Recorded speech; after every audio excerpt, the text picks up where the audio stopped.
native ENMU alumni and former Miss Black ENMU. She will be presenting the history of women in business and the evolution of it today. Steps to get there, stay there, and show your value to the team. As you came in, you received spoon from the multicultural staff. These spoons are gifts and have a message of love and gratitude in them. Also, there are some surveys for you to fill out. Your feedback is appreciated to us. Now, please help me welcome Stephanie. Well, thank you. I've been saying all day it is awesome to be back on campus and all of the memories and how fast college went. So thank you for having me here. Thank you for the introduction. Great eating with y'all as well.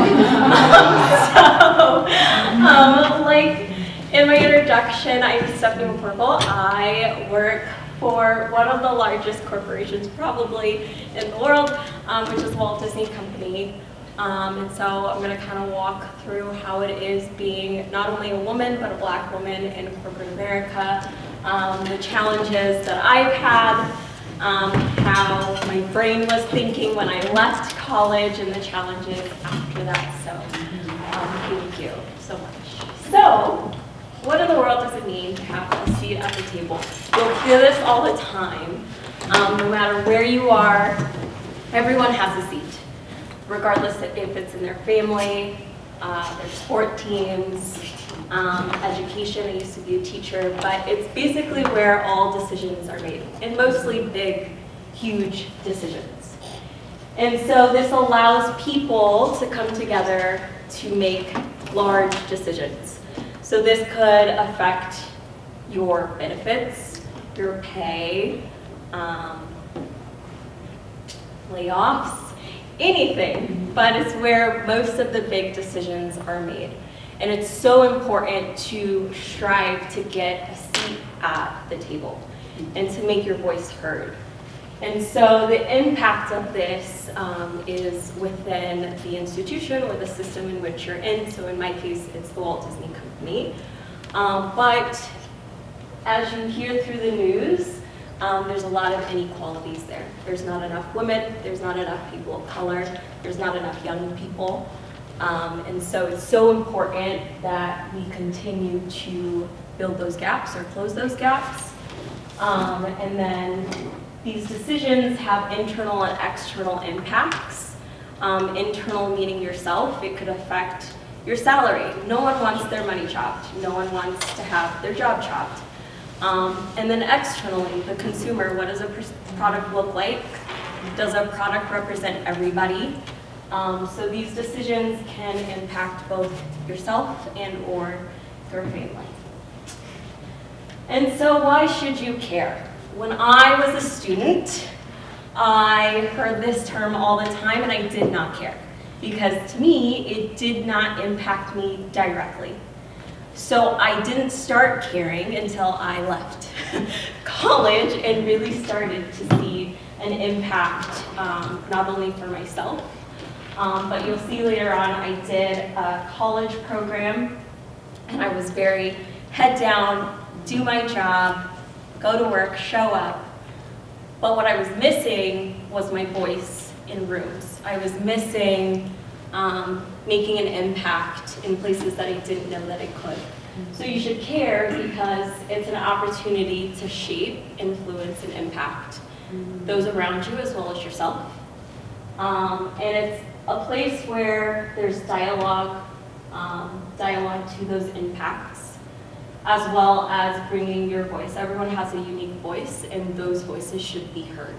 And so oftentimes what you see in many large businesses, especially corporations, is you see a man, mostly Caucasian men, and you don't have too many unique voices. You hear the same thing because it's the same people and the same voices. So you should care because you have a unique voice. And so how is this beneficial? It adds value to the decisions, the discussions, and the negotiations of what is happening.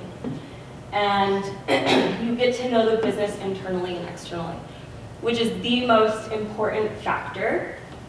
You get to learn things that are confidential, and coming up the pipeline. You also hear things that are coming to a business and or as a numbers person, so the numbers, are we increasing, decreasing?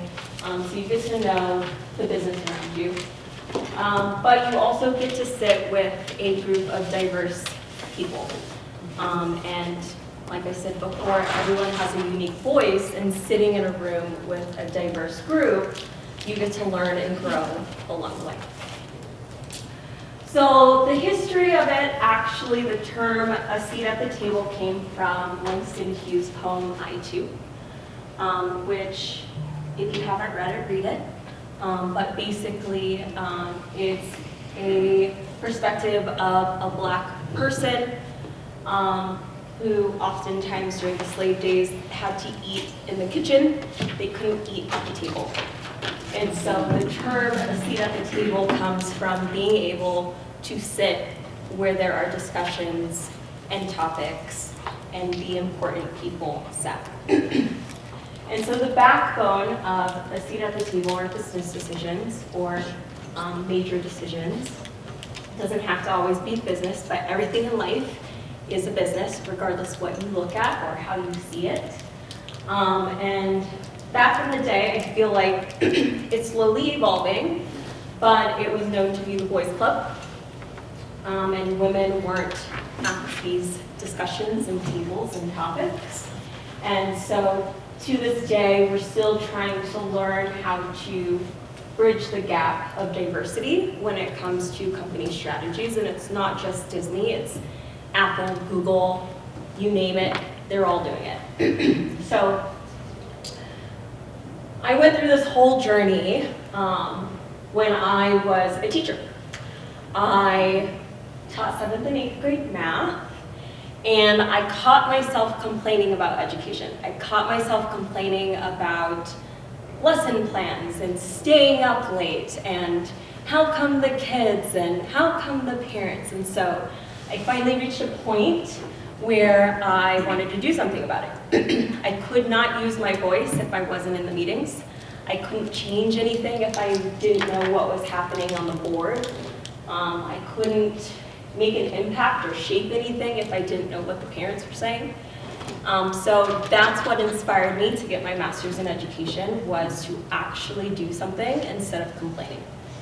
And so if I wanted to change and shift, I had to somehow make a way at the table, or at least get in front of people who were at the table.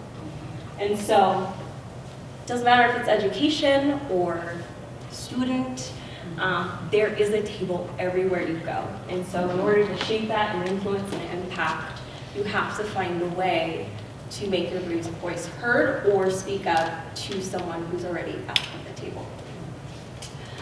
So, gender gap, you'll see this often. It changes, but this is from 2022. So in the corporate world, about 58% of women are in the workforce, and this is regardless what corporation you're at, just holistically.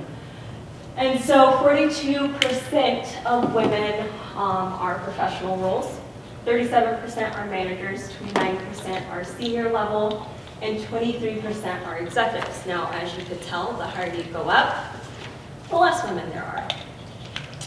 If you look at women of color, it's a lot less. Entry level is 17%, 12% are managers, 9% are senior level, and 6% are executives. Now, most of the time when we think of having a seat at the table and making major business decisions, that usually is at the manager, senior, executive level. You don't really see it too much at the entry level, it's mostly way higher. And like I mentioned before, having diverse voices is important. And the women of color at those tables is really small. So it is so important that you continue to strive to make your voice heard, to have a diverse voice at the table. And then it gets a little bit worse when you look at CEOs in Fortune 500 companies. 8% of women are CEOs, and less than 1% are women of color. So, as you can see, it's a problem.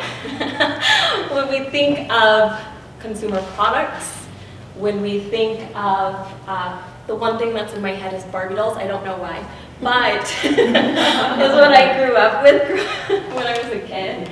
But people are making that, and people are making decisions of what they should look like. Now, within the last 5 years, maybe since the pandemic, that has shifted hugely.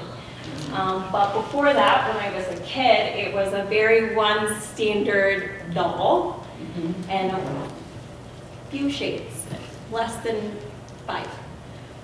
So once again, there is still so much to grow and learn and build when it comes to closing gender gaps. So a girl used to tell me this all the time.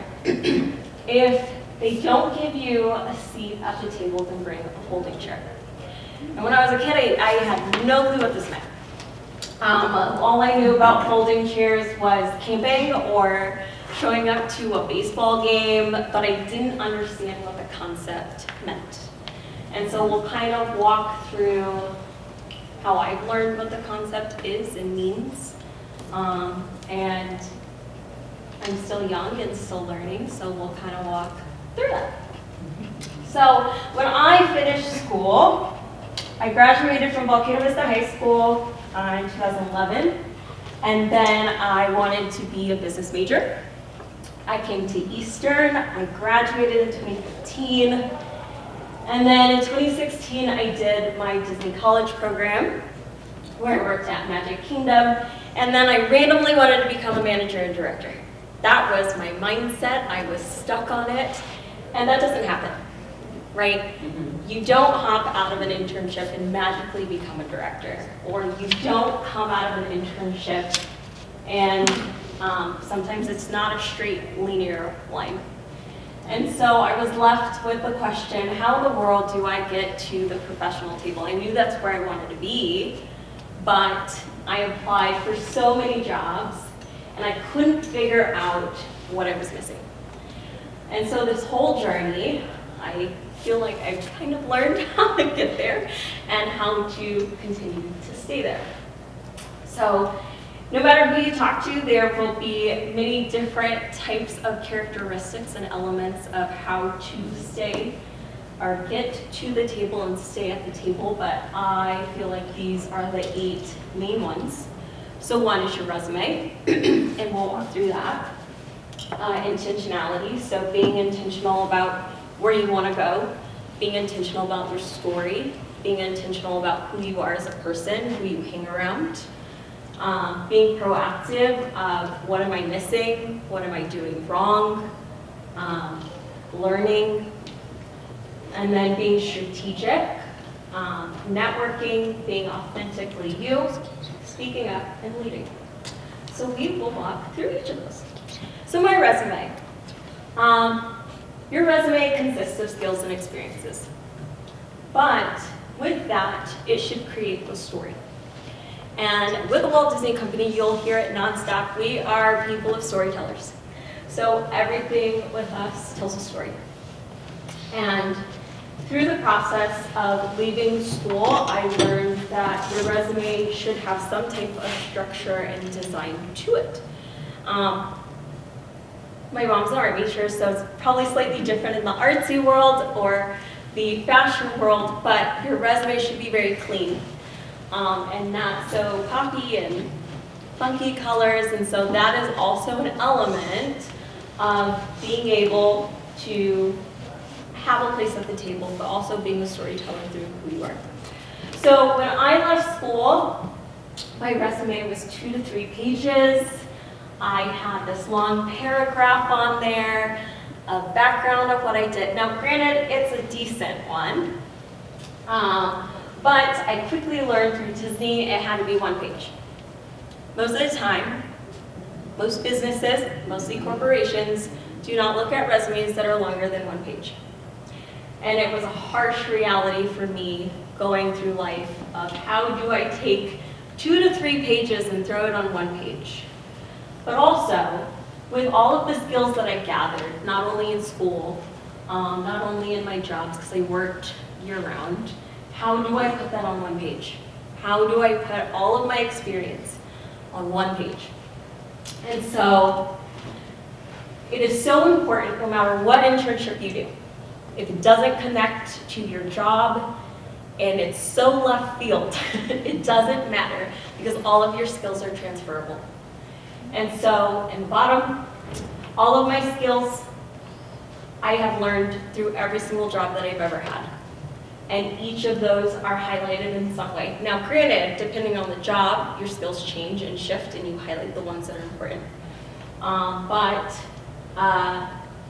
Something like leadership and team building, I learned through my internship with the, at Magic Kingdom. Same with operation management. So you continue to build and grow, but your skills are transferable.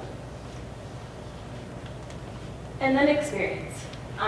Once again, resume did not look like this when I finished school, but I was able to build it out through every job that I've had, and then add additional experiences at the bottom to help build my story.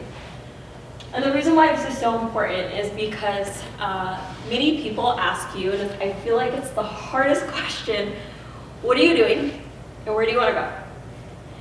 And so being able to put that on paper, but also adding your passion and where you might not know exactly where you want to go, but you kind of know like a highlight of it. And so having it on one page is actually easier to help you see where you are and where you're trying to go. So being intentional. I like to use the 5 W's. Being intentional about who you are. Who you are is constantly going to grow because you grow throughout your life. But being intentional of who you are, so when you tell your stories to others and you add value to the table, you already know who you are when you get there. You don't have to hear people tell you who you are. And then being intentional about what you want to do. I knew coming out of school I wanted to be in business, but I didn't know in what. And the business world was wildly big. So I had to really sit down with myself and my resume and look at what exactly did I want to do, what are my skills, what are my strengths, what are my weaknesses, what I wanted to do, and when. So just because I finished an internship, a director was not the time. So when would it be the time? And really looking at, okay, what am I missing? And when do I want to accomplish that in a reality type setting? It's okay to have dreams, but there's a reality to that as well.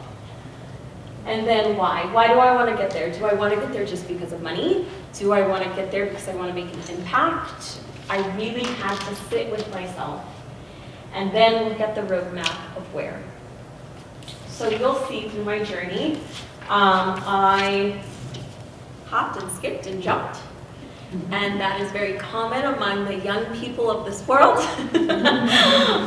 Back in the day, you stayed in one spot forever. But being intentional about where I wanted to be and where I added value is so important. Being proactive.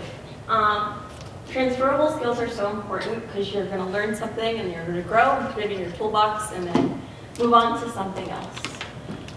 But, sorry guys, you're going to be learning forever. You're going to be in school forever or getting a certification forever or reading a book forever because it's so important. If you are not learning and growing and developing, you're never going to know.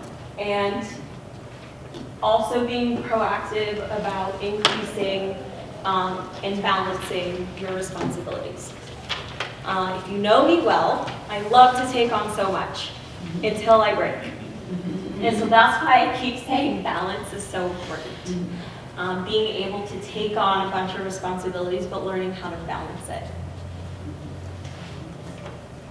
So, going back to my resume, like I said, learning is something that you're always going to do. And so you'll see later in my career where during the pandemic, I taught myself how to code. I knew the pandemic was going to end at some point. So I had to figure out what I wanted to do, being intentional about the what. When is when the pandemic ends and there's going to be jobs. And what did I need? So I taught myself SQL, which is a structured query language. I did not want to be an engineer, right, building a computer, but I knew that they needed someone to learn how to talk to the computer.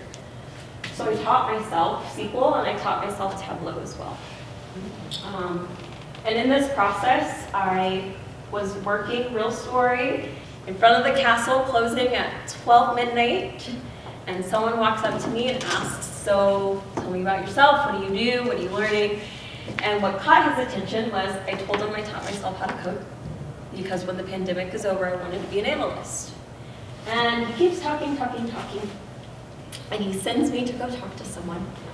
And I talk, and I tell them everything that I learned during the pandemic.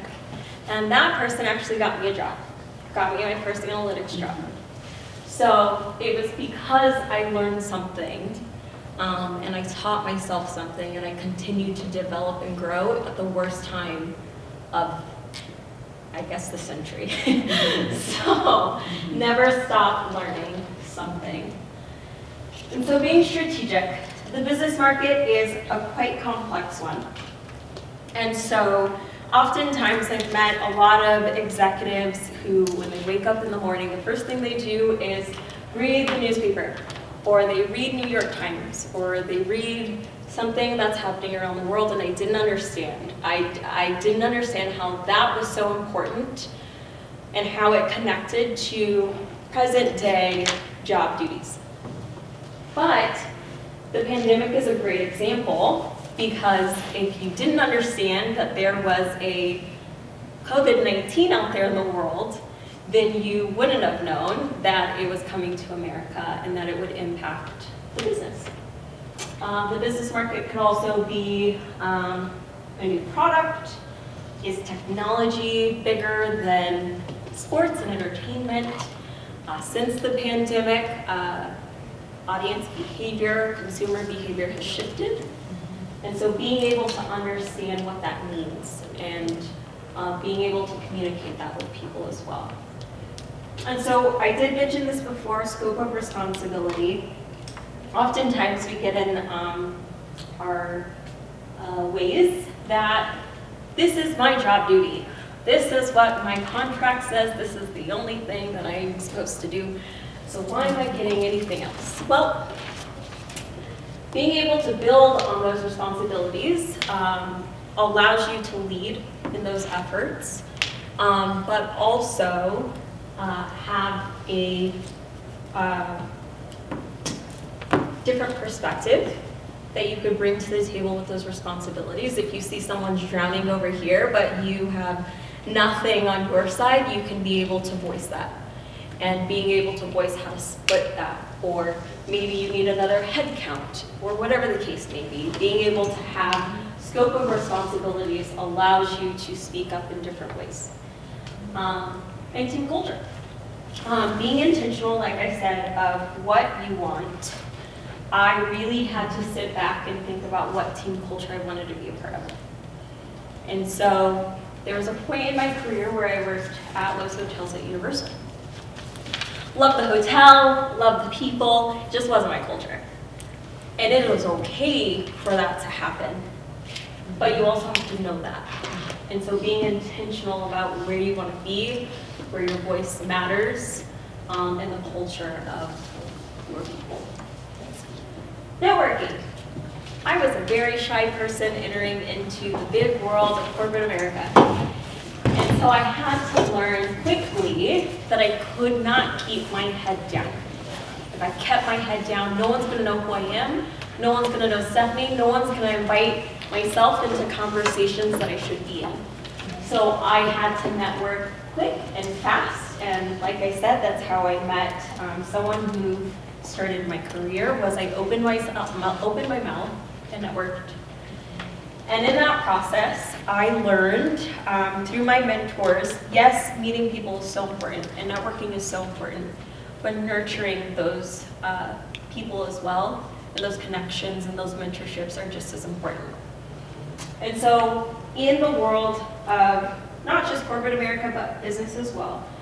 There are mentors and there are sponsors. Mentors are people who are going to sit down with you and kind of walk you through and guide you to where you want to be. Sponsors are people who are going to speak your name in the room. And it's another element that I had to learn fast and quick, that I could have all the mentors in the world, but if no one is speaking my name in the room, then how am I ever going to get there? And so being able to have people who are really great at mentoring you, guiding you, but also learning who is going to speak up for you and be your sponsor. And then I had to learn how to develop those relationships and keep them. So just because someone is my mentor, if I don't talk to them for years, they're not going to mentor me anymore. They're going to think I don't care. Same with sponsors. If I don't nurture those people and those relationships, they're going to speak someone else's name. So being able to develop those relationships as well as keep them. Be yourself. This is hard as a young person because I think you walk in a room and you think you have to be like someone who's already there. But when you're at the table, you're there for a special reason. It's because you're a unicorn, you're special. And so you shouldn't be anybody else or like anybody else in the room because you bring something special. And owning that, owning who you are as a person, because you add value at the table. And you've heard me say this a few times, speak up. I was a very shy person who didn't. I kept my head down. I thought that's how life was in a big world of Disney. And I learned really fast. If I didn't speak up, I got lost in the crowd. So in order for me to not get lost and people to remember my name, I had to speak up. Speaking up is a great foundation for innovation. You might have an idea that might be $1 million idea. You don't know if you don't speak up. I'm really big on DE&I. So in my workspace, if I don't see something that is, if you walk in a makeup store and it's not the foundation aisle with all the shades, I will speak up. And that's important, because if you don't, you will. And being confident in that. And you get to influence not only people, but you get to influence a plan. So it's so important to speak up into the room and at the table. And the last one is lead. Naturally, through all of them, you're gonna lead. Each of the elements are leading elements, are leadership elements. But what's key about leading is being able to take any feedback that comes your way, because you're not perfect. So there might be something that either someone didn't like, or that you did that was wrong, and being able to hear that feedback and take that feedback, or you did something really awesome and great.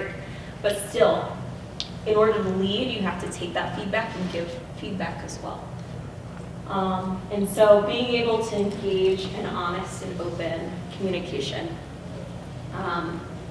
which is hard. No one wants to hurt anybody's feelings, but if Susie Q is falling asleep every day, you gotta be honest with Susie Q. But when you are honest and open with people, that's how you develop trust. That's how you develop people who trust in your leadership to be more productive. And there is a huge difference between a manager and a leader. I know some people probably already know this. Young people, you'll learn this. Managers are people who tend to go do this, and this. Where a leader is going to nurture you and guide you through that and teach you that. And so it is so important to strive to be a leader, being able to teach people something rather than demand it, rather than micromanage it, being able to trust your team and lead. And so connecting with your team and teaching others. Being a teacher, I got this question all the time when I entered back into the world of corporate. You were a teacher. How does that connect to business. Answer every single time was, I know how to teach people. I know when there is a fire, how to calm the fire. If there is confusion or someone doesn't get something, I know how to walk them through the steps. And surprisingly, most people don't have that. So being able to teach and to be teachable is so important when it comes to leading. And so what was the reality of my life? Because I did become a director right after school or my internship. So I graduated high school. Like I said, life is not a linear line. I ran track. I had an athletic injury, which stopped my whole career, athletic career. I was Miss Black ENMU. I worked year-round. I had surgery at some point. I struggled with grades and credit hours because I was so busy. And then I graduated, but I was very intentional of how I wanted to do things. And I had to wake up at some point because graduation was coming up and being proactive of, okay, I'm leaving school at some point. Where do I want to go? What do I want to do? And my calling has always been corporate America. I don't know why. I have worked for small businesses, big businesses, you name it, but it has always been corporate America. So I had to be intentional of, okay, if this is my journey and graduation's coming, where do I want to go? So I did my Disney college program, still very confused, lived with 6 other women, and I had to be very, very proactive if I wanted a professional job. How do I get there? I applied for over 30 jobs, didn't get one. I became a teacher, still applied for jobs, didn't get any. And I say that because that's life. Sometimes you're gonna apply for jobs and not get it. But at some point between graduating and 2018, working for an accounting firm, I had to look at my resume and figure out what my story was. And my story did not align with where I wanted to go. I wanted to lead. I wanted to be in corporate America. But my resume was saying all the things that I did great as an individual contributor. My resume did not say what I contributed to the team and how I helped teams. So at some point, I realized that, graduated with my master's in education, and I revamped my whole resume to what you see today. And so I became a rooms division manager at Loews Hotels at Universal. Got to travel to New York, where I took those skills with me, and then my life changed. It wasn't the culture for me. And I realized that, and I had to go back to the drawing board. So I went into park operations with Disney, which is an hourly role, which was a huge gut punch to someone who worked really, really hard to get where I was as a manager. But if it wasn't the culture for me, why force it? So I started in park operations, still confused, but still very determined because I had my master's at the time, and I got the question all the time, why are you here and you have your master's degree? But it was simply because my transferable skills, yes, it was a step in the door, but I knew that if I worked hard and I led my team, that I would be able to get out of that. And then the pandemic happened. And then it was another gut punch because I worked so hard to finally understand what culture I wanted and where I wanted to be and got my foot in the door, and then the world ended. And so at the time, I taught myself how to code because I wanted to be an analyst. But in order for me to be an analyst, I had to teach myself how to code.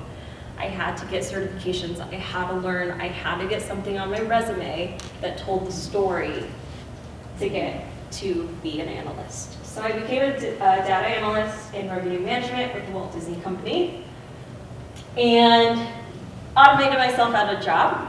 Then I became a sales analyst with what we call CIMA, which is Consumer Insights. And then I automated myself out of a job. So then once again, I had to be very intentional of, okay, I work really hard and I work really fast, but I don't want to keep automating myself out of a job. And technology is such a big thing. Do I want to spend the rest of my life chasing jobs? So looking at that and being proactive, I wanted to go back to what I love, which is operations. I love problem solving. I love when there's something different every day and being able to fix that. So now, as of today, I am an operation event manager with National Geographic, which is half owned by Disney. But now I'm at a point in my life of where do I want to go? And the number one question I hate is 3 years from now or 5 years from now, where do you want to be? Because I learned really, really fast. My life is so random. So I could sit here and say, okay, I want to be a director of operations with National Geographic, but I learned through my entire life, anything can happen. But I have to always be intentional, proactive, and strategic of where I want to go.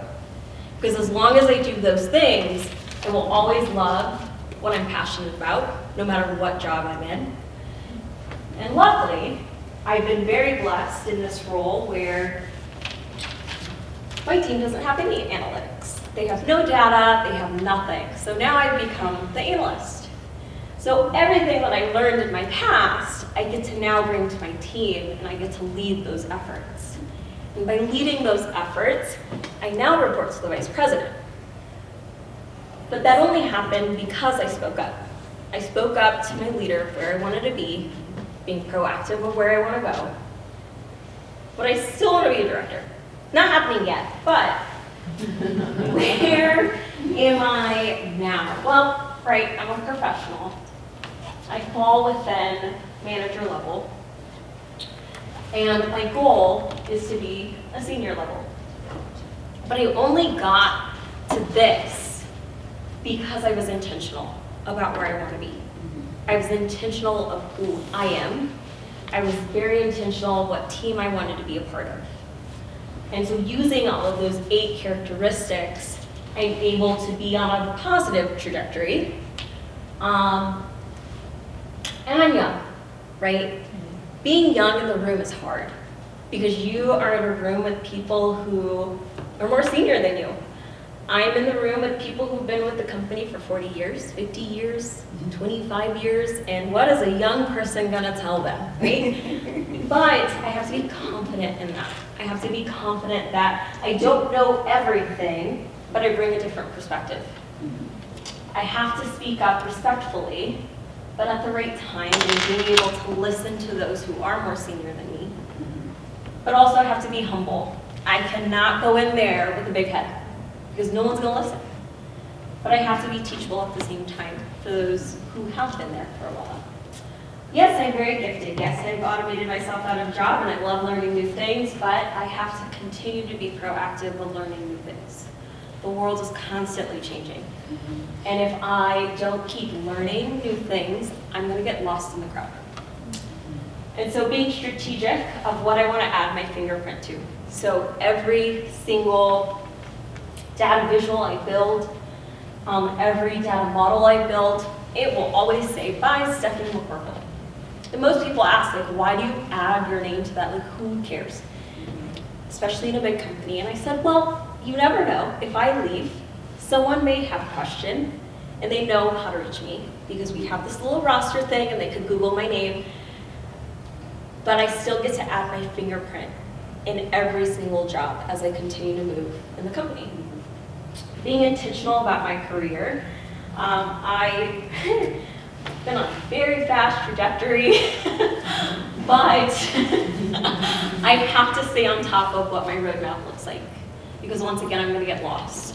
And another young person may come up and bypass me, but that doesn't matter. I still have to be true to myself and also be true to what my career roadmap looks like. I am a Black woman. I can't change that. I can't change my skin color, and that will always be my life.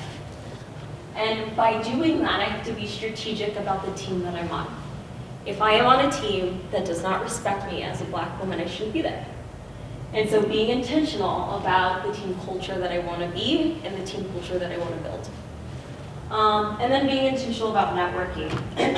Throughout my life, personally and professionally, I had to learn who I wanted in my circle.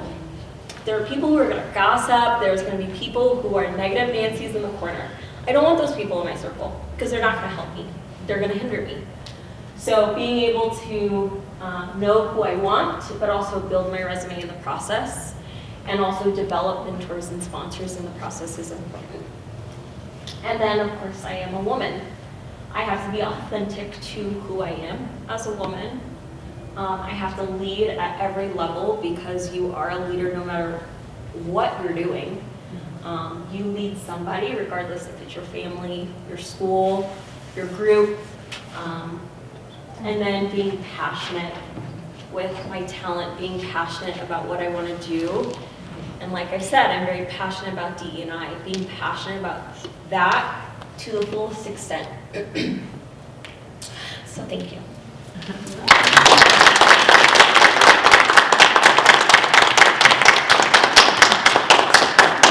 I believe it's Q&A, right?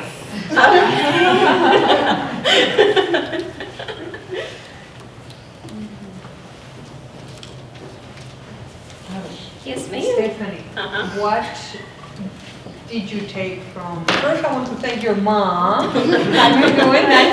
Thank you. From raising you so well, you thank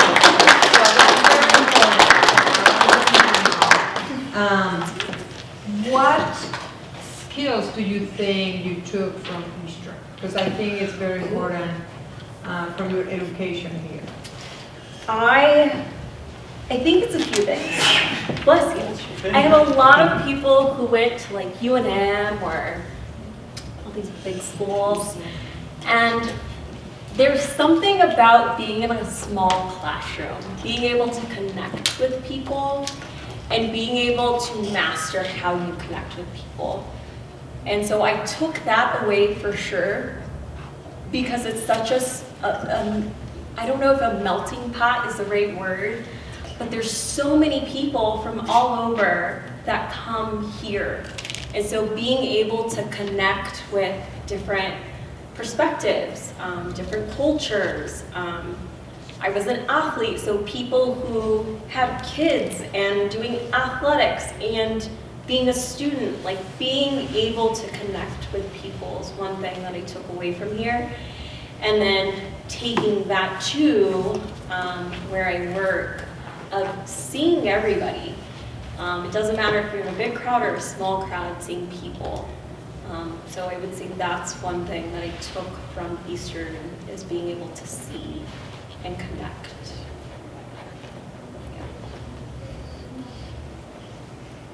Any more questions? When you were first starting out, did you ever think you were going to work for a company like Disney?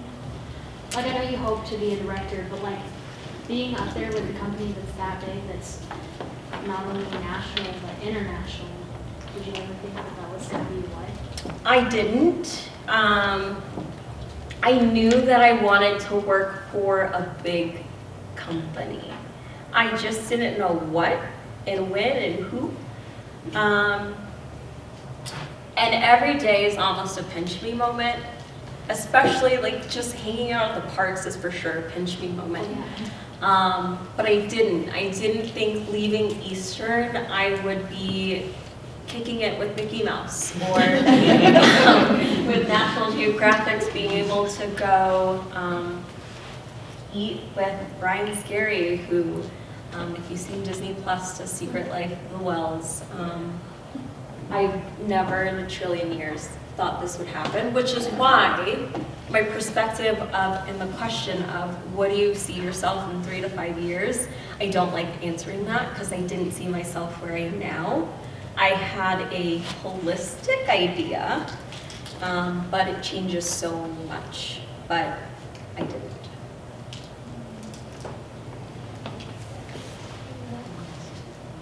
I have a question. Yeah.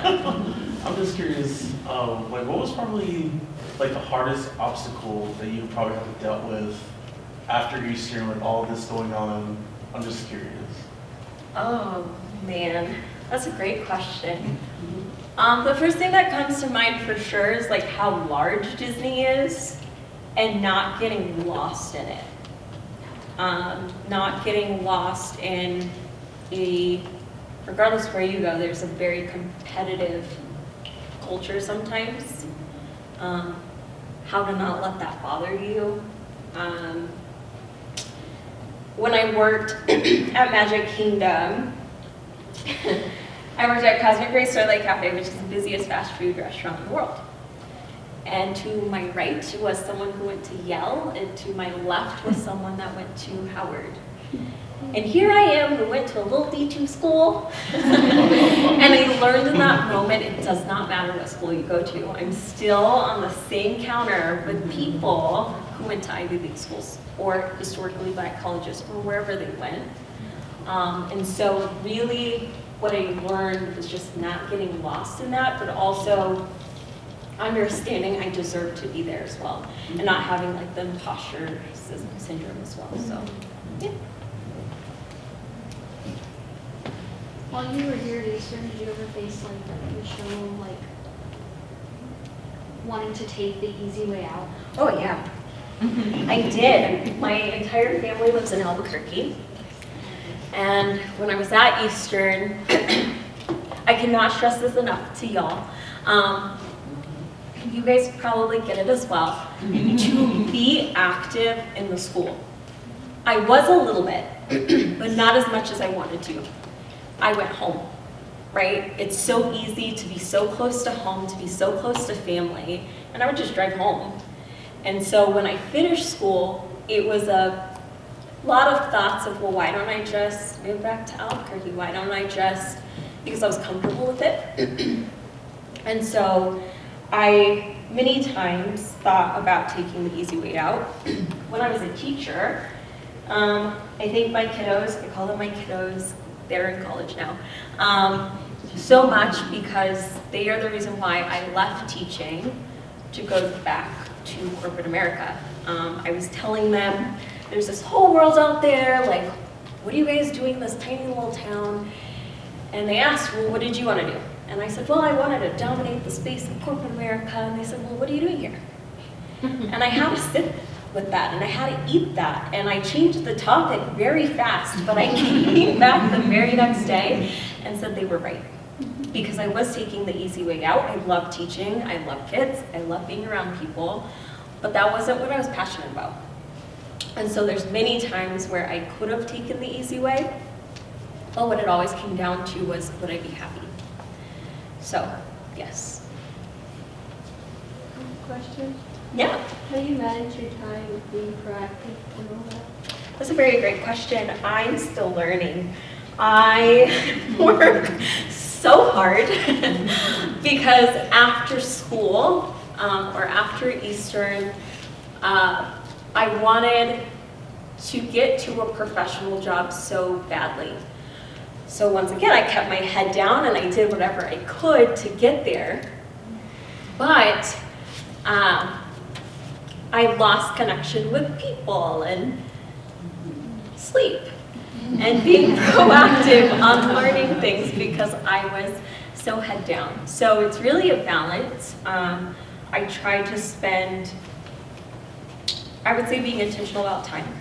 So I spend an hour a night reading something, a chapter a day of something. In my calendar, since I left college, the last week of every month is just connecting with people. People I either went to school with in high school, in college, my family, just calling someone to have that connection piece and being proactive about staying connected with people. With my role, I travel a lot, so I get tired, and it's human.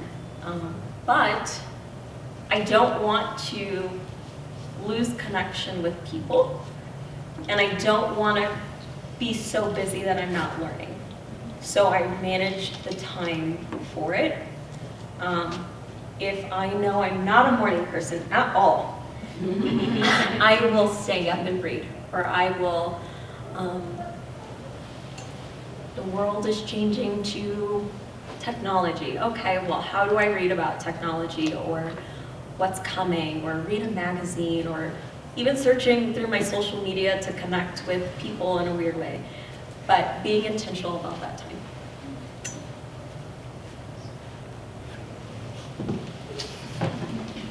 If we don't have any more questions, how about we give a round of applause to Stanley?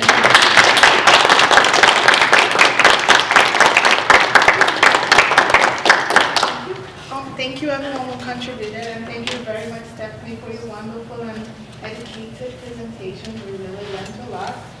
It was lovely having you. And on behalf of the multicultural staff and staff from my country, we present you this woman history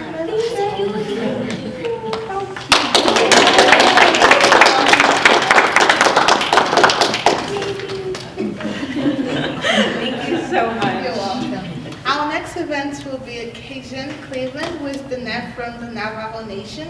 She attends Navajo Technical University, and as a nursing student, she aspires to become a midwife nurse. She will represent herself, her tribe, and her reign. And this event will be tomorrow here in the Sandia Room at 2 p.m. Also, do not forget to fill out the surveys, as your feedback is very important to us. Thank you very much for attending the event, and have a wonderful rest of your day.